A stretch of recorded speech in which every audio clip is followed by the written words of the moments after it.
तो शुरू करते हैं डैशिंग विद का एपिसोड नंबर 31। तो जहाँ 31 की स्टार्ट होती है तो हम देखते हैं कि मून जो होती है ना, मून हाँ वो मून होती है। वो एक लड़के के चेहरे पे एक फेस मास्क लगाकर और उसको चिपकाकर उसके बाद से उसके सफ़ेद बाल बनाकर वो टीचर ली की तरह बना रही होती है। यहाँ पे जो होता है बैली डोंगलिंग होता है अपने दादाजी के साथ, और उसके दादाजी जो होते हैं वो उसके साथ शराब वराब पी रहे होते हैं। टीचर ली से वो लेडी जो होती है मून वो कहती है कि देखो आपका फेस बिल्कुल चिपक गया था। वो कहता है कि हाँ मैं ली चंगसन हूँ, बोलकर देखता है, कहता है कि मेरी आवाज़ भी फिट है। बैली डोंगलिंग अपने दादाजी से कहता है कि दादाजी जबकि मैं तियांगी शहर में आया हूँ तो मुझे लगता है कि मुझे अपने एकेडमी में भी जाना चाहिए, एक बार वहाँ का दौरा भी करना चाहिए कि वहाँ पे सब क्या हो रहा है क्या नहीं। दादाजी कहते हैं हाँ बिल्कुल। तभी हम बाहर कुछ आवाज़ सुनते हैं, बैली डोंगलिंग चौंकता है। उसके दादाजी कहते हैं चलो चल के देखते हैं। जब ये लोग बाहर जाते हैं तो हम देखते हैं वहाँ पे यूंच आया हुआ है। तो उसके जब बैली डोंगलिंग जो होता है वो अपना तलवार निकालने लगता है तो उसके दादाजी आते हैं और कहते हैं कि तलवार अंदर रख लो। जिसके बाद से दादाजी जाते हैं और कहते हैं कि प्रमुख यूंच आप यहाँ पे क्या करें। वो कहता है कि मैं तो बस आपको प्रणाम करने के लिए आया था। तो वो बोलते हैं कि आपको अच्छे से पता है कि मैं यहाँ पे एक अपराधी के रूप में रह रहा हूँ, तो आप यहाँ पे मुझे प्रणाम करने आए थे, मुझे इस बात पे विश्वास नहीं है, सच्चाई बताइए। वो कहता है कि मैं तो बस एक नौकर हूँ, दरअसल आपसे कोई और मिलने के लिए आया है। और वो साइड हो जाता है। जब वो साइड होता है तो हम देखते हैं यहाँ पे एम्पायर आए हुए होते हैं। जैसे एम्पायर अंदर एंट्री लेते हैं, बैली लुओचेंग जो होते हैं वो अपने पोते यानी बैली को कह रहे होते हैं कि घुटने टेको, लेकिन बैली झुक नहीं रहा होता है। वो कहता है कि मैं कह रहा हूँ ना घुटने टेक दो क्योंकि ये हमारे महाराज है, तुम्हें टेकना चाहिए। मैं नहीं टेक सकता लेकिन तुम टेक सकते हो क्योंकि तुम छोटे हो। जिसके वजह से बैली डोंगलिंग जो है वहाँ पे घुटनों के बल बैठ जाता है और उसके दादाजी जो होते हैं वो खड़े खड़े प्रणाम करते हैं। अब ये दोनों लोग प्रणाम करते हैं और पूछते हैं लुओचेंग कि एम्पायर आप ये बताइए आप यहाँ पे क्यों आए हैं। वो कहता है कि मैं आपसे मिलने के लिए आया था, मैं आपसे कुछ बातें करना चाहता था और मुझे अच्छे से पता है कि आपकी इसमें कोई भी गलती नहीं है और आपको फंसाया गया है। बैली लुओचेंग कहते हैं कि आपको नहीं लगता कि ये सब कहने के लिए आपको देरी होगी। वो कहता है कि बस करो, क्या तुम भी नाराज हो? क्या तुम्हें पता नहीं करना कि कौन है जो तुम्हें फंसाने की कोशिश कर रहा है? मैं बस इसी की जांच करवा रहा हूँ, मैं इसी की जांच करवाना चाहता हूँ, तुम चिंता मत करो, मैं सब कुछ सारा मामला फिट कर दूंगा और सब कुछ जांच कराने के बाद तुम निर्दोष साबित हो जाओगे। बैली लुओचेंग जो होते हैं इतना सुनने के बाद जोर जोर से हंसने लगते हैं, कहते हैं कि हाँ, नाटक करना अच्छे से जानते हो तुम, लेकिन तुम्हारा नाटक इतना भी ज्यादा कारगर नहीं था। एम्पायर कहते हैं कि अरे तुम गलत समझ रहे हो, तुम चिंता मत करो, मैं सच बोल रहा हूँ, सब कुछ सही कर दूंगा। और कहते हैं कि आओ अंदर बात करते हैं। जिसकी वजह से बैली लुओचेंग जो होते हैं वो एम्पायर को लेकर अंदर बात करने के लिए चले जाते हैं। जब ये लोग अंदर जाते हैं तो हम देखते हैं कि बैली डोंगलिंग जो होता है वो बाहर यूंच के साथ होता है और जो महाराज होते हैं मतलब जो टीचर ली होते हैं वो वहीं पे गेट के साइड में खड़े होते हैं। तो एम्पायर जाते हुए उनसे कहते हैं कि लॉन्ग टाइम नो सी, काफी समय हो गया टीचर ली आपसे मिले हुए। तो वो कहते हैं समझ गया। जिसकी वजह से एम्पायर जो होते हैं वो बैली लुओचेंग को लेकर अंदर चले जाते हैं और यहाँ पे एम्पायर इशारा करके जाते हैं अपने यूंच को। इनका जो प्रमुख यूंच होता है वो समझ जाता है कि क्या करना है और यहाँ पे जो लुओचेंग होते हैं वो एम्पायर के साथ अंदर जाते हैं और टीचर ली थोड़ा सा सोच में पड़ जाते हैं कि आखिर अब क्या होगा। मतलब हाँ ये टीचर ली तो है नहीं तो थोड़ा सोच में तो पड़ेंगे। हम देखते हैं कि अंदर जाने के बाद जो लुओचेंग होते हैं वो उन्हें चाय परोसते हैं, कहते हैं कि लो पियो। तो यहाँ पे एम्पायर कहते हैं कि वैसे हमें शराब पीना चाहिए। फिर कहते हैं कि वैसे अब हम लोग बूढ़े हो चुके हैं, वो समय था जब हमारे जवानी का और हमें जवानी का समय दिखाया जाता है जहाँ पे हमें दिखाया जाता है ये को यानी कि ये डिंगजी के पिताजी को, ये डिंगजी के दादाजी को, और साथ ही ये दोनों यानी एम्पायर और बैली लुओचेंग। जब ये यानी बहुत बड़े सेनापति हुआ करते थे ये डिंगजी के दादाजी, तो उन्होंने कहा था कि तुम लोग शराब वराब तैयार रखना, कड़क शराब हम लोग साथ में बैठकर पियेंगे, बस मेरी प्रतीक्षा करना, मैं जल्द ही जीत कर लौटूंगा। और वहां से चले गए थे। उनके जाने के बाद कुछ समय बाद ही उनके ऊपर आरोप लगा दिए गए और उनके पूरे संसार को उजाड़ दिया गया था, मतलब उनके घर परिवार सबको नष्ट कर दिया गया था। एम्पायर कहते हैं कि भाई लुओचेंग अब तुम मेरी दुविधा को समझो, क्या तुम मेरी दुविधा समझना चाहते हो? लुओचेंग कहता है कि मैं तभी समझ गया था जब तुमने मुझे लेने के लिए रुओफेंग को भेजा। मैं जानता हूँ, मैं अच्छे से जानता हूँ कि तुम रुओफेंग को राजा बनाना चाहते हो, लेकिन तुम्हारे मन में बहुत सारी शंकाएं हैं, आशंकाएं हैं, उन सबको तुम दूर करना चाहते हो। वो कहता है कि हाँ भाई रुओफेंग देखो, जो हाँ भाई लुओचेंग देखो, जो रुओफेंग है ना वो बहुत ही ज्यादा अच्छा, दिल का बहुत अच्छा है, वो मेरा राजकुमार बनने के लिए, मतलब मेरे 10-11 बेटे हैं, उसमें से अगर मैं सबको भी मिला दूं ना तो रुओफेंग के जैसा कोई बन ही नहीं सकता। लेकिन बस उसके में एक कमी है, क्योंकि वो एक राजकुमार है तो उसे इतना ज्यादा दयालु नहीं होना चाहिए। जिसके वजह से लुओचेंग कहता है कि मैं तुम्हारी बातों को समझता हूँ, तुम्हारी दुविधाओं को समझता हूँ। वो कहता है कि और ये सब जो भी खेल खेल रहा है मैं उन सबको सीख कर दूंगा। और तुम यकीन मानो, मैं तुमसे वादा करता हूँ कि ना कि तुम बस यहाँ से सेफ्टी वापस लौटोगे, बल्कि तुम्हें साथ में एक बड़ा सा टाइटल भी दिया जाएगा। तो लुओचेंग कहता है कि देखो भाई अभी तो मैं बूढ़ा हो गया हूँ और जो हमारा स्टेट अफेयर है, मतलब जो हमारा काम काज है ना, वो सब कुछ चैंगफेंग यानी मेरा बेटा संभालता है, तो मैं इस सब मामलों में अभी टांग वांग नहीं अड़ाऊंगा। तो यहाँ पे एम्पायर कहता है कि देखो तुम बूढ़े नहीं होगे, तुम अभी भी अपने साथ में तलवार लिए हो, यहाँ तक मरते दम तक तुम अपने साथ में तलवार लिए हो, प्लीज मेरी ये दुविधा खत्म कर दो। मैं किसी राजकुमार को, मतलब मैं अपने राजकुमार को राजा बनाना चाहता हूँ, तो तुम मेरी इस दुविधा में मेरा साथ दो। और वो कहते हैं, जो लुओचेंग होता है वो कहते हैं कि मुझे अच्छे से पता है कि तुम इन्हीं सब के लिए मुझे यहाँ पे बुलावा भेजो और तुम मुझे यहाँ पे बुलाने के लिए, मतलब यहाँ पे मुझे बुलाने के लिए भेजे थे रुओ फेंग को, क्योंकि तुम अच्छे से जानते थे कि रास्ते में मेरे लिए बहुत सारी मुसीबतें खड़ी हैं, मतलब बहुत सारे लोग मुझे जान से मारना चाहते हैं, इसीलिए तुमने मुझे मतलब रुओ फेंग को भेजा था ताकि वो मेरी रक्षा कर सके। और साथ ही तुमने साथ में मतलब मुझे रुओ फेंग को मेरे साथ इसीलिए भेजा ताकि मैं भी रुओ फेंग की रक्षा कर सकूं। मैं तुम्हें अच्छी तरीके से जानता हूँ। एम्पायर कहते हैं कि तुम मेरी बातों को समझते हो तो प्लीज ये दुविधा मेरी पूरी करने में मेरी मदद करो।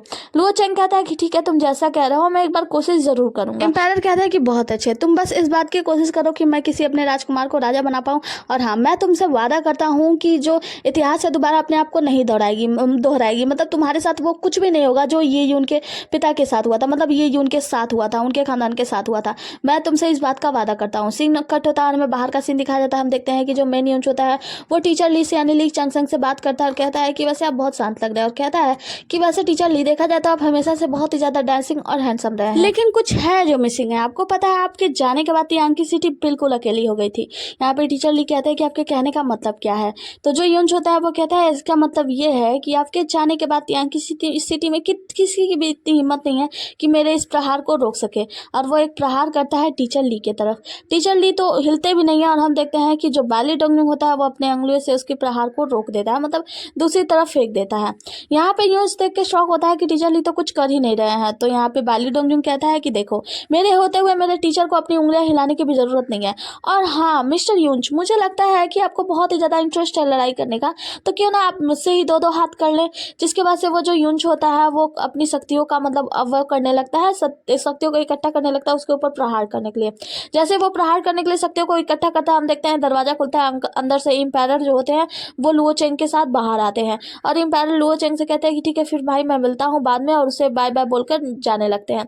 यहाँ पे बाली डोंगनुंग में उन्हें प्रणाम करता है, और जो महाराज होते हैं वो चले जाते हैं अपने यूंच के साथ। इन लोगों के गाड़ी में बैठने के बाद जो इम्पायर होते हैं वो पूछते हैं अपने यूंच से कि क्या पता लगा तुम्हें। तो यूंच जो होता है वो कहता है कि ऐसा लगता है कि जो टीचर ली को ये लोग लेकर आया, देखिए जब से तियांकी सिटी से वो गए थे तब से उन्हें देखा नहीं गया था, और वो आज अचानक से तियांकी सिटी में आया है। और हाँ, मैंने जब उससे बात की तो उसके बात करने का टोन भी अलग था, तरीका भी अलग था, तो मुझे ऐसा लगता है कि शायद वो टीचर ली है ही नहीं।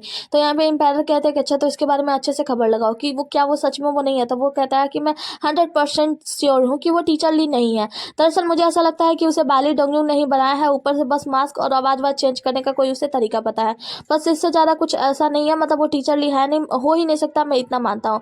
इम्पायर कहते हैं कि और बाली डोंगनुंग का क्या, तो वो बताते हैं कि बाली डोंगनुंग जो है वो बहुत ही ज्यादा फियरलेस है, मतलब वो बिल्कुल भी डरता नहीं है और वो किसी से भी लड़ जाएगा, वो किसी से भी डरने वाला नहीं है। तो यहाँ पे इम्पायर कहते हैं कि इनके 3 पुस्तकों का हो गया, मतलब बाली लुओचंग भी इतना ज्यादा शक्तिशाली हुआ, बाली चंगफेंग भी शक्तिशाली था, और बाली डोंगनुंग वो भी इतनी ज्यादा शक्तिशाली है। और देखा जाए तो वो टीचर ली का लास्ट डिसाइपल यानी लास्ट शिष्य भी है, इसके वजह से वो और ज्यादा शक्तिशाली है, मतलब हाँ बहुत ज्यादा हो गया है। तो हमें इसके बारे में कुछ ना कुछ तो करना होगा। आगे की सीन में हम प्रिंस किन को देखते हैं जो कि बहुत ही ज्यादा परेशान होते हैं, अपने नाखून चबा रहे होते हैं, इधर उधर चल रहे होते हैं। तब उनके पास एक आदमी आता है, वो कहते हैं कि जल्दी बताओ क्या हुआ, सेंसर बोर्ड ने क्या कहा। वो कहता है कि माफ कीजिएगा महाराज, मुझे इसके बारे में कुछ भी पता नहीं लगा पाया। महाराज कहते हैं कि क्या मतलब है तुम्हारा पता नहीं लगा पाया, किसी काम के नहीं हो। तो मोई के घुटनों को बैठ जाता है और कहता है कि महाराज सेंसर बोर्ड वालों ने कहा है कि अभी कोई भी खबर नहीं दी जा सकती, मतलब लीक नहीं की जा सकती। हो सकता है कि बाली लुओचोंग को छोड़ दिया जाए, मतलब उसे जान से मारना अब नामुमकिन है। ये कहते हैं कि ये इम्पॉसिबल है, ऐसा कैसे हो सकता है, मतलब बाली लुओचोंग को ना मारना ये तो गलत हो जाएगा, अगर वो नहीं मरा तो फिर बहुत ही ज़्यादा परेशानी हो जाएगी, मैं राजा कैसे बनूंगा वगैरह वगैरह सोच के वो वहीं पे गिर जाता है, बहुत ज़्यादा परेशान होने लगता है। इन जो होती है उसकी बॉडीगार्ड वो उस आदमी से पूछती है कि सेंसर बोर्ड वाले ने आखिर क्या बताया। तो वो कहता है कि उन्होंने कुछ भी बताने से मना कर दिया। वो कहती है कि ऐसा कैसे, उन्होंने हमसे पैसे ले लिए और बताने से मना कर दिया, उससे जल्दी जाकर पता करो। जिसके वजह से वो देखती है कि उसके महाराज की यानी राजकुमार की हालत बहुत ही ज़्यादा खराब होती है। उस आदमी से कहती है कि जल्दी उठो और चले जाओ यहाँ से, तुम सब कोई काम नहीं है। तो वो आदमी जो होता है वो प्रणाम करके वहाँ से उठता है और चला जाता है। हम देखते हैं कि जो प्रिंस होते हैं बहुत ज़्यादा परेशान हो रहे थे, तो वही आदमी फिर वापस आता है। तो यहाँ पे ये पूछते हैं कि क्या हुआ, तो वो कहता है कि बाहर कोई आया है इसीलिए मैं यहाँ पे आ गया। ये जो प्रिंस होते हैं वो बहुत ज़्यादा गुस्सा कर रहे होते हैं, कहते हैं कि निकल जाओ यहाँ से। तभी हम देखते हैं कि यहाँ पे सेकंड यूंच आता है। सेकंड यूंच अंदर आते ही कहता है कि लगता है कि महाराज बहुत ही ज़्यादा गुस्से में है। यहाँ पे प्रिंस खड़े हो जाते हैं, कहते हैं कि आप, तो वो बताता है कि दरअसल बात ये है कि देखिए, अगर हम काम करना छोड़ देते हैं और हमेशा से परेशान रहने लगते हैं तो सक्सेस को ऐसे हासिल नहीं कर सकते। वो कहता है कि आप आ गए, क्या बात है। तो वो कहता है कि ये मैं इसलिए आया है क्योंकि ग्रैंड यूंच ने आपसे मिलने के लिए कहा था, मतलब प्रमुख यूंच है, उन्होंने कहा था कि मैं आपसे मिल लूँ। सीन यहाँ से कट होता है, हमें दिखाया जाता है बाली डोंगनुंग को जो कि अपनी अकेडमी में विजिट करने के लिए आया होता है, मतलब घूमने के लिए। यहाँ पे हम देखते हैं कि आते हैं मिस्टर चैन और कहते हैं कि फाइनली तुम्हें समय मिल गया अपने अकेडमी में आने का। मिस्टर चैन कहते हैं वैसे देखा जाए तो बाली डोंगनुंग तुम काफी बदल चुके हो। वो कहते हैं कि क्या आप औरे की बात कर रहे हैं। वो कहता है कि नॉट जस्ट ऑरा, दरअसल देखो अगर फिजिकली देखा जाए तो तुम चेंज हो चुके हो और ऑरा भी तुम्हारा बिल्कुल बदल चुका है, तो आप बैठकर बातें करते हैं।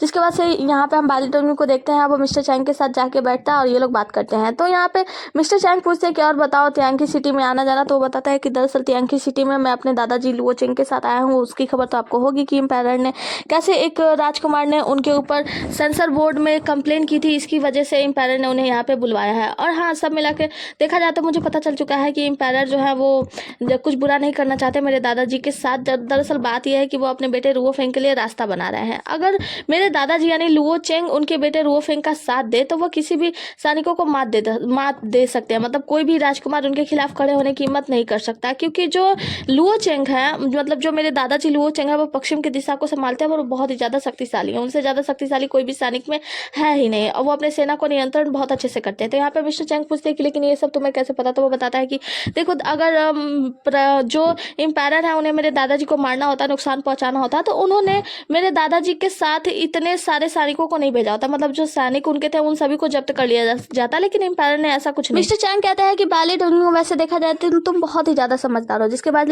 बाली डोंगू कहता है कि वैसे देखा जाए तो यह जो एकेडमी है वो काफ़ी हद तक थोड़ी बहुत अलग हो चुकी है, लेकिन बाकी तो पहले जैसे ही है। और मेरे सीनियर्स लोग अब यहाँ पे तो रहते नहीं होंगे। तो वो बताते हैं कि तुम्हारे सीनियर्स जितने भी थे उन सभी का काम खत्म हो गया, तो सभी लोग यहाँ से चले गए। तो वो कहता है कि क्या सभी लोग, मतलब जो लेई मेंसा थे वो भी चले गए क्या? तो मिस्टर चैंग बताते हैं कि जो लेई मेंसा थे वो तो एकेडमी में ही रहते हैं, लेकिन दरअसल बात यह है कि इस वक्त वेंगजुंग यहाँ से चली गई है, तो वेंगजुंग को ढूंढने के लिए वो यहाँ से गए। तो वो कहते हैं कि क्या वेंगजुंग चली गई? तो वो कहते हैं कि हाँ, और जो जहाँ से वो भागी है, मतलब जैसे वो कॉन्सर्ट थी पहले, मतलब राजकुमारी कॉन्सर्ट थी, तो वो जब भागी तो उसका साथ देने के लिए कुछ बहुत ही ज़्यादा मजबूत और शक्तिशाली लोग आए थे उसे किडनैप करने के लिए, मतलब ले जाने के लिए। और इतने ज़्यादा शक्तिशाली लोग थे कि उनके सामने शैडो शेख यानी छाया संप्रदाय के नेता भी नहीं टिक पाए। तो इसीलिए मुझे तो पूरा यकीन है कि ये सब काम ये डिंगजी का नहीं है। फाइनली वो शायद ये डिंगजी के साथ जाकर रह रही है वगैरह वगैरह, मतलब बताते हैं। तो यहाँ पे वो कहता है कि देखो, मैं पहले तो बहुत ही ज़्यादा खुश होता अगर मुझे पता चलता है कि ये डिंगजी के साथ वेंगजुंग है, ये वेंगजुंग है, तो मैं ये सब जान के बहुत ज़्यादा खुश होता। लेकिन पता नहीं क्यों मुझे अभी ये सब कुछ अच्छा नहीं लग रहा है, मतलब बहुत ज़्यादा अजीब सा लग रहा है। मैं बस इस बात के लिए चिंतित हूँ कि कहीं मेरे दोस्त के ऊपर कोई मुसीबत ना आ जाए, मेरा दोस्त हमेशा ठीक रहे, बस मैं यही कामना करता हूँ। और वो कहता है कि जब से मैं तियांकी सिटी से गया हूँ तब से मैं अपने दोस्त के बारे में यानी ये डिंगजी के बारे में मुझे कोई खबर भी नहीं मिली। इसी वजह से उसकी थोड़ी ज़्यादा चिंता होती है। सच कहूँ तो पता तो नहीं है कि वो दोनों कैसा कर रहे हैं, लेकिन मैं उम्मीद कर रहा हूँ कि वो लोग अच्छा कर रहे होंगे, और मैं इस बात की पूरी उम्मीद करता हूँ कि वो दोनों सुखी जीवन व्यतीत कर रहे होंगे। सीन यहाँ से कट होता है, हमें दिखाया जाता है महल के गेट का सीन, जहाँ पे हमें दिखाया जाता है जिंगसियान को, जो कि आता है कहता है कि मैं ग्रैंड यूंज का जो शिष्य हूँ। और उसके बाद से हमें दिखाया जाता है जेंग वई को, वो बताता है जिंग वई को, वो बताता है कि मैं ग्रैंड यूंज का शिष्य हूँ और मैं उनसे मिलने के लिए आया हूँ। जिसके बाद से जिंगू को दिखाया जाता है, ये भी बताता है कि मैं ग्रैंड यूंज का शिष्य हूँ और मैं उनसे मिलने के लिए आया हूँ। हम देखते हैं कि ये सारी चीजें यहाँ पे साइड में छिपकर देख रहा होता है ये डिंगजी, और ये डिंगजी देखने के बाद सोचता है कि जो ग्रैंड यूंज है वो अपने सभी महान शिष्यों को बुला रहे हैं, जो कि मार्शल आर्टिस्ट में नंबर 1 है। जो ग्रैंड यूंज है जरूर कुछ ना कुछ तो करने ही वाला है। सीन कट होता है, हमें दिखाया जाता है जिंगसियान को, जो कि आता है अपने गुरुजी से यानी मेन यूंज से मिलता है और उन्हें प्रणाम करता है। कहता है प्रणाम गुरुजी। तो गुरुजी कहता है कि चलो ठीक है। उसके बाद से कहते हैं कि तुम कैसा कर रहे हो? वो कहता है कि गुरुजी मुझे क्षमा कीजिए। वो कहते हैं कि इसमें क्षमा मांगने की कोई भी जरूरत नहीं है, मैंने तुमसे कहा था 3 सालों के लिए मार्शल आर्ट की दुनिया में प्रवेश करो, वहाँ घूमो फिरो, तुमने घूमा फिरा अपना काम किया, तुम्हें इस सब की चिंता करने की जरूरत नहीं है। उसे उठाते हैं, जिसके वजह से वो कहते हैं कि वैसे बताओ मार्शल आर्ट की दुनिया में घूमते हुए क्या तुम्हें कुछ ऐसा मिला?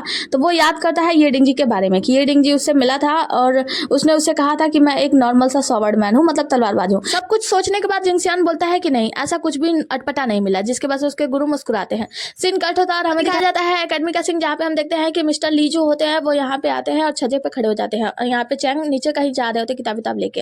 तो मिस्टर ली जो होते हैं वो कहते हैं कि और चांसलर मिस्टर चैंग कैसे हो? तो मिस्टर चैंग जो होते हैं वो कहते हैं कि देखो तुम टीचर ली तो नहीं हो, ये तो मुझे विश्वास है, क्योंकि यहाँ से जाने से पहले टीचर ली ने मुझसे बात किया था और उन्होंने कहा था कि वो अब जवान होकर आएंगे। तो वो कहता है कि चुप करो, दीवारों को भी कान होते हैं, ऐसे बात करोगे तो सभी सुन जाएंगे। यहीं पे हम देखते हैं कि जिंगसियान आता है अपने गुरुजी को लेकर, मतलब उन्हें एक गाड़ी में बैठाकर लेकर आता है उड़ते हुए। जिसके बाद से जो टीचर ली होते हैं वो कहते हैं कि ग्रैंड यूंज आप यहाँ पे पधारे, क्या हुआ?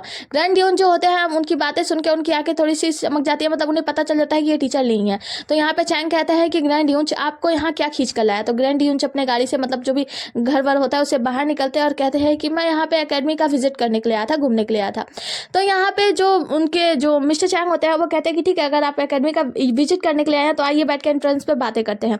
जिसके बाद से हम देखते हैं कि मिस्टर ली जो होते हैं वो कहते हैं कि दरअसल बात यह है ना, ये जो ग्रैंड यूंज है ना वो बाली डोंगू को मारना चाहता है, और पूरे तियांकी सिटी में कोई भी इतना ज्यादा शक्तिशाली नहीं है कि ग्रैंड यूंच मतलब बाली डोंगजुंग को मार सके, इसीलिए ये तुमसे मिलने के लिए आया है। तो मिस्टर चैंग कहते हैं कि क्या ये सच है?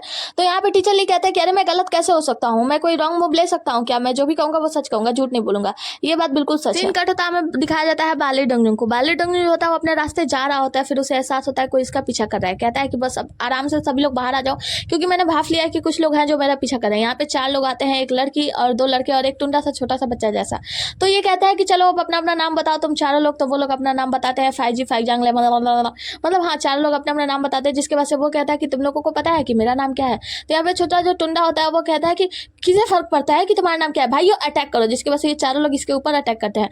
बाली डोंगजुंग उन लोगों को मारते हुए अपने बारे में बताने लगता है और कहता है कि तुम्हें पता है जब मैं छोटा था, मतलब जब मैं जवान हुआ करता था, उस वक्त मैं एक हाथ में शराब और एक हाथ में तलवार रखता था, तब भी मैं किसी से हार नहीं मानता था, सबसे जीत जाता था। और अब सोचो, अब तो मेरे दोनों हाथों में ब्लेड यानी दोनों हाथों में तलवार है, तो मैं क्या करूंगा? उसके बाद से हम देखते हैं कि ये तीनों को दबा देता है और अपने एक हाथ से शराब की बोतल लेता है और शराब पीने लगता है। कहता है कि तुम्हें क्या लगता है कि तुम लोग मुझसे जीत सकते हो और ऐसे इतनी आसानी से? तभी हम देखते हैं कि वो जो लड़की होती है वो आती है और बाली डोंगजुंग के ऊपर हमला कर देती है, मतलब अपने कुछ सुइयों से हमला करती है। बाली डोंगजुंग उन तीनों को उठाकर दूर फेंक देता है और उस लड़की की तरफ अपना तलवार लेकर आगे बढ़ जाता है। कहता है कि अब तो तुम्हारी खैर नहीं। जैसे वो उसके गले पे तलवार लगता है, वहाँ पे जो सफेद कपड़े वाला आदमी होता है वो आके उसके पैर पकड़ लेता है। कहता है कि प्लीज बाली उसे छोड़ दो, देखो हम चारों एक दूसरे पे डिपेंडेंट है, प्लीज हमें छोड़ दो, हमें जाने दो। बाली डोंगजुंग कहता है कि देखो तुम लोग मार्शल आर्टिस्ट हो तो तुम लोगों को ये होना चाहिए कि दुनिया में लोगों की रक्षा करो। यहाँ पे वो जो सफेद कपड़े वाला होता है वो कहता है कि मैं मानता हूँ कि ऐसा होना चाहिए, लेकिन हम लोग पैसे के लिए ये सब कुछ करते हैं, हम लोग अपना पेट भरने के लिए करते हैं। तो वो कहता है कि पेट भरने के लिए माई फूड, किसी की जान लेकर अपना पेट भर रहे हो, क्या ये सही है? तो तुम लोगों को समझदारी होनी चाहिए और तुम लोग हाँ अपने आप से जीवन जियो। मार्शल आर्टिस्ट की दुनिया में मार्शल आर्ट बनने का मतलब यही है कि तुम दुनिया में लोगों की मदद करो। लोगों की मदद करने के लिए लोग मार्शल आर्टिस्ट बनते हैं। वो कहते हैं कि ठीक है मैं तुम्हारी बात में समझ गया। जिसके बाद ये 4 लोग एक साथ होते हैं और उन्हें प्रणाम करते हैं। बाली डोंगजुंग को कहते हैं कि बाली वैसे आप तुम्हारा क्या? वो कहता है कि मेरे बारे में तुम ज्यादा मत सोचो, तो वैसे तुम लोग इस शहर से चले जाओ, अगर इस शहर में रहोगे तो शायद तुम्हारे लिए परेशानी खड़ी हो जाएगी, तो मैं तुम लोगों को जाने देता हूँ, तुम लोग इस शहर से बाहर चले जाओ और हाथ मेरी चिंता मत करो। वो लोग बस मुझे मारना चाहते हैं, तुम लोगों का इसमें कोई हाथ लेना देना नहीं है, मतलब तुम लोगों को कुछ नहीं पहुंचाएंगे। जिसके बाद से बाली डोंगजुंग जैसे वहां से निकलता है, हम देखते हैं कि उन चारों को मार के गिरा दिया जाता है और वो आदमी जो होता है वो बाहर आता है और ये कोई और नहीं सेकंड यून होता है। सेकंड यून जो होता है वो कहता है कि मैं तो बस इस लड़ाई को ऑब्जर्व कर रहा था, लेकिन मुझे क्या पता था ये चारों तो निकम्मे है। तुम लोग मार्शल आर्ट की दुनिया के इतने प्रतिभाशाली व्यक्ति हो, लेकिन तुम सब इन नाम पे धब्बे हो। वो जो लड़की होती है वो मर रही होती है और कहती है कि प्लीज हमें छोड़ दो, लेकिन वो यूं होता है वो कहता है कि तुम लोगों को कैसे छोड़ दिया जाए? जो मतलब सर्वेंट अपने नौकर को अपने मालिक को सर्व नहीं कर सकते, वो जिंदा रहने के लायक नहीं है। उन चारों को मार देता है। जिसके बाद से बाली डोंगजुंग जो होता है वो कहता है कि तुम कितने ज्यादा निर्दयी हो, ये तुम्हारा ही आदमी है जिसको तुमने भेजा था मुझे मारने के लिए, तुमने आज इन लोगों की ही जान ले ली। वो कहता है कि फर्क नहीं पड़ता, ये वो नौकर है जिन्होंने अपने मालिक को सर्व करने से छोड़ दिया, मतलब सर्व करना छोड़ दिया और कुत्ते की तरह हम पे ही भौंकने लगे, तो इन्हें मरना तो जरूरी था। जिसके वजह से वो बाली डोंगजुंग के ऊपर कहता है कि देखो मैंने नहीं सोचा था कि मैं तुम्हारे ऊपर हमला करूंगा, मैं तो बस यहाँ से लड़ाई ऑब्जर्व कर रहा था, लेकिन मुझे लगता है कि अब मुझे अपना तलवार उठाना ही पड़ेगा। और तलवार लेकर बाली डोंगजुंग की तरफ बढ़ता है।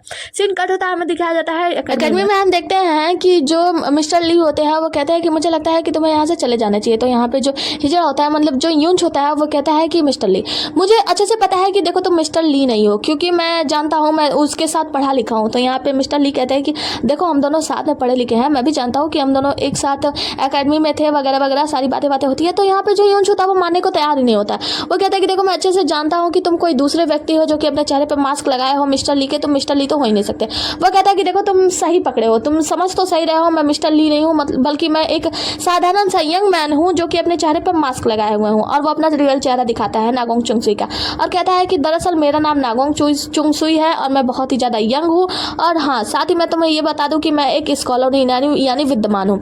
तो वो कहता है कि देखो मैं अच्छी तरीके से जानता हूँ कि तुम वो नहीं हो, मैं अच्छी तरीके से जानता था। तो यहाँ पे जो नागोंग चुंगसुई होता है वो कहता है कि लेकिन मैं तुम्हें ये बता दूं कि मैं ये लड़ाई रोकने में सक्षम हूँ, क्योंकि मैं जो हूँ ना वो टीचर ली से भी ज्यादा शक्तिशाली हूँ। तो यहाँ पे जो यूंच होता है वो मुस्कुराता है, तो टीचर ली जो होता है वो अपनी शक्तियां दिखाते हैं। उनकी शक्तियां इतनी पीक पर होती है कि उनकी शक्तियों को देख कर ना यहाँ पे जो यूंच होता है वो डर जाता है। जैसे ये डरता हम देखते हैं कि मिस्टर चान यू जो होते हैं वो कहते हैं कि देखिए मिस्टर ली और नागोंग चुंगसुई आप जो भी हो, मैं आपको एक बात बता दूं कि एकेडमी है, कोई लड़ाई करने की जगह नहीं। तो यहाँ पे नागोंग चुंगसुई जो होता है वो कहता है कि ठीक है मैं समझता हूँ इस बात को, और वहां से उड़ के चला जाता है। हम देखते हैं प्रिंस किंग जो होता है बहुत ज्यादा गुस्सा कर रहा होता है और कह रहा होता है कि तुम लोग कितने बेकार हो, ऐसे मार्शल आर्टिस्ट को लेकर आए 4 जो सबसे ज्यादा शक्तिशाली है, लेकिन बाली डोंगजुंग के सामने वो जीत नहीं पाया, उन सबकी मृत्यु हो गई, चले जाओ यहाँ से, मैं तुम लोग का चेहरा भी नहीं देखना चाहता। और वो बहुत ही ज्यादा गुस्सा कर रहे होते हैं अपने आप का कि बाली डोंगजुंग आखिर मैं तुम्हारा करूँ तो क्या करूँ, मैं तुम्हें कैसे मारूं। तभी हम देखते हैं कि यहाँ पे बुफा बुटियन आते हैं और कहते हैं कि मिस्टर केन मैं आपको बता दूं कि अगर वो चारों लोग काम के होते तो हमारे जो प्रमुख यूंच है वो मुझे आपके पास नहीं भेजते। इतना सुनकर जो किंग होता है यानी प्रिंस क्वीन है वो मुस्कुराने लगते हैं और कहते हैं कि तुम लोग सही कह रहे हो, मतलब तुम ही लोगों से ये काम हो पाएगा, तुम लोग ही उसे मार पाओगे। सीन कट होता है, हमें दिखाया जाता है कि बाली डोंगलिंग जो होता है वो सेकंड यूंच से लड़ाई कर रहा होता है और सेकंड यूंच कहता है कि बाली डोंगलिंग आज तुम नहीं बचने वाले हो। तो यहाँ पे बाली डोंगलिंग कहता है कि देखो यूंच, मैं तुम्हें एक बात बता दूं, मैं ना लोगों को मारने पे बिल्कुल भी विश्वास नहीं करता हूँ। मैं चाहता हूँ कि लोगों की जिंदगी दूं मैं, लेकिन आज के लिए मैं तो तुम्हें जान से मार ही दूंगा, मतलब तुम्हें मरना तो पड़ेगा। जो यूंच होता है वो कहता है कि तुम्हें पता है मैं दुनिया में 10वें नंबर पे सबसे अच्छा तलवारबाज हूँ। वो कहता है कि अच्छा, तो वो कहता है कि हाँ, वो कहता है कि इसका मतलब यह है कि तुम लिटिल फेरी हो। वो कहता है कि ओ, तो तुम्हें क्या लगता है तुम कितने नंबर पे? वो कहता है कि 100वां। तो वो कहता है कि अच्छा, तो तुम्हें क्या लगता है पहले नंबर पे आते आते कितना समय लगेगा? वो कहता है कि बस ज्यादा समय नहीं, जल्दी पूरी दुनिया जानेगी एक बहुत बड़े शराब बनाने वाले को, यानी शराब मेकर क्या बोलते हैं, शराब देवता को। और जल्दी मेरे बारे में पूरी दुनिया जान जाएगी कि मैं कितना बड़ा तलवारबाज हूँ और शराब देवता हूँ। जिसके वजह से ये दोनों लोग एक दूसरे के ऊपर हमला करते हैं। सीन कट होता है, हमें दिखाया जाता है कि एक जगह पे कूदता है ये डिंगजी और दूसरी तरफ जो होता है आते हैं वूफा वुटिंग। ये डिंगजी जो होता है वो इन लोगों का रास्ता रोकने के लिए आया होता है और कहता है कि लगता है कि तुम दोनों बहुत जरूरी काम से निकले हो। तो वूफा वुटिंग कहते हैं कि हाँ बिल्कुल, हमारे रास्ते से हट जाओ। तो ये डिंगजी कहता है कि तुम्हें क्या लगता है कि मैं तुम्हें यहाँ से जाने दूंगा ताकि तुम जाकर मेरे दोस्त को मार सको। और सीन कट होता है, हमें दिखाया जाता है कि वो जो यूंच होता है वो बाली डोंगलिंग के ऊपर हमले किए जा रहा होता है। बाली डोंगलिंग उसका बचाव कर रहा था, उसके ऊपर हमला कर रहा था।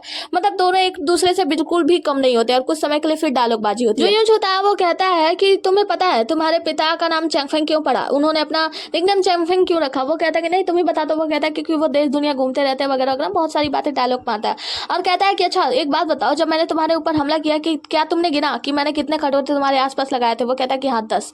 तो वो कहता है कि बस इतना ही, मतलब तुम इतने भी ज्यादा शक्तिशाली नहीं हो। चलो अब मेरी 10 शक्तियों को देखो तुमने 10 ही गिना था ना, लेकिन मेरे पास तुम्हें पता नहीं है कि 13 है और तुम्हें इसके बारे में अंदाजा भी नहीं होगा कि मैं 13वें नंबर पे बहुत ही ज्यादा शक्तिशाली हूँ, मतलब मैं 13वें रैंक पे हूँ। तो तुम्हारे पिता चैंगफेंग जो है वो 10th रैंक पे। तो तुम सोचो कि उनसे ज्यादा शक्तिशाली मैं होऊंगा या नहीं होऊंगा? तो बाली डोंगलिंग कहता है कि हाँ ज्यादा बकबक मत करो, चलो देखते हैं कि फिर सबसे ज्यादा शक्तिशाली कौन है। यहाँ पे जो यूंच होता है वो उसे बहुत कुछ बता रहा होता है अपने बारे में, अपनी बड़ाई कर रहा होता है। कहता है कि देखो मेरी जो तलवारबाजी है ना वो बहुत ही ज्यादा यूनिक है, क्योंकि इस तलवारबाजी को मैंने खुद अपने हाथों से इस तलवारबाजी को बनाया है और ये जो टेक्निक है किसी को नहीं पता, यहाँ तक कि मेरे गुरु को भी नहीं पता। तो देखते हैं कि तुम मेरे इस टेक्निक का सामना कैसे करते हो। उसके बाद से अपनी शक्तियां दिखाता है, जिसके बाद से हम देखते हैं बाली डोंगलिंग अपना तोड़ो तलवार लेकर तैयार हो जाता है और ये अपनी टेक्निक दिखाता है। और इसकी टेक्निक देखकर ना वो जो यूंच होता है वो पूरी तरीके से डर जाता है। कहता है कि ये कैसी टेक्निक थी? तो यहाँ पे बाली डोंगलिंग जो होता है वो बताता है कि दुनिया के सबसे बड़े मार्शल आर्टिस्ट मिस्टर ली के द्वारा बताई गई डबल हैंडेड ब्लेड टेक्निक थी, जो कि दोनों हाथों से तलवार चलाई जाती है। तो यहाँ पे जो यूंच होता है वो बहुत ही ज्यादा डर जाता है। सीन कट होता है और हमें दिखाया जाता है कि जो ये डिंगजी होता है वो उन दोनों वूफा वुटिंग से लड़ाई कर रहा होता है। और वूफा वुटिंग यानी जो टकला और ये जो आदमी होता है ना, ये दोनों भी हार मानने वाले नहीं है, मतलब ये डिंगजी को ऐसे तो जाने नहीं देंगे। ये डिंगजी जो है ना वो अपनी पूरी शक्तियां लगाकर उन लोगों के ऊपर वार कर रहा होता है, वूफा वुटिंग उसके ऊपर। जिसके बाद हम देखते हैं एक बड़ा सा धमाका होता है, मतलब ये डिंगजी जो होता है वो अपनी तलवार उन लोगों की तरफ भेजता है, मतलब फेंकता है वूफा वुटिंग की तरफ, वूफा वुटिंग अपनी तलवार उनकी तरफ फेंकते हैं। ये डिंगजी का तलवार जो होता है वो अचानक से बहुत ही ज्यादा बड़ा हो जाता है और ये वूफा वुटिंग की तरफ जाता है और यहाँ पे एक ब्लास्ट हो जाता है। इस ब्लास्ट के पास हमें सीन कट होता है और हमें दिखाया जाता है उस यूंच का। यूंच जो होता है वो ये बाली डोंगलिंग से कहता है कि ये एक साधारण सी किताब में 19 तरकीबें लिखी हैं मार्शल आर्ट का, तो तुमने वो मार्शल आर्ट मतलब साधारण सा मार्शल आर्ट सीखा है और तुम्हें लगता है कि उस साधारण से मार्शल आर्ट से और ये अपने बेकार से तलवार से तुम मेरा सामना कर सकते हो? तुम्हें क्या लगता है कि तुम ऐसा कर सकते हो? तभी हम देखते हैं कि यहाँ पे बारिश आने लगती है। बाली डोंगलिंग कुछ नहीं बोलता और बारिश को महसूस करने लगता है और कहता है कि बारिश आ गई। यूंच कहता है तो तुम्हें क्या लगता है कि तुम जीत जाओगे? जिसके बाद हम देखते हैं बाली डोंगलिंग अपने दोनों हाथों में तलवार पकड़ता है और बारिश के पानी को अपने तरफ से बांधने लगता है। मतलब एक तरीके से देखा जाए तो इसे पानी को भी कंट्रोल करना आता है ना, तो पानी को पूरी तरीके से कंट्रोल करके एक बड़ा सा ड्रैगन बनाता है जिसे वो छोड़ देता है इस यूंच के पास। अब इस यूंच के पास वो बड़ा सा पानी का जो ड्रैगन होता है वो बड़ा सा वो क्या वंडर सा बनता है और इस यूंच को उठा के दूर फेंक देता है।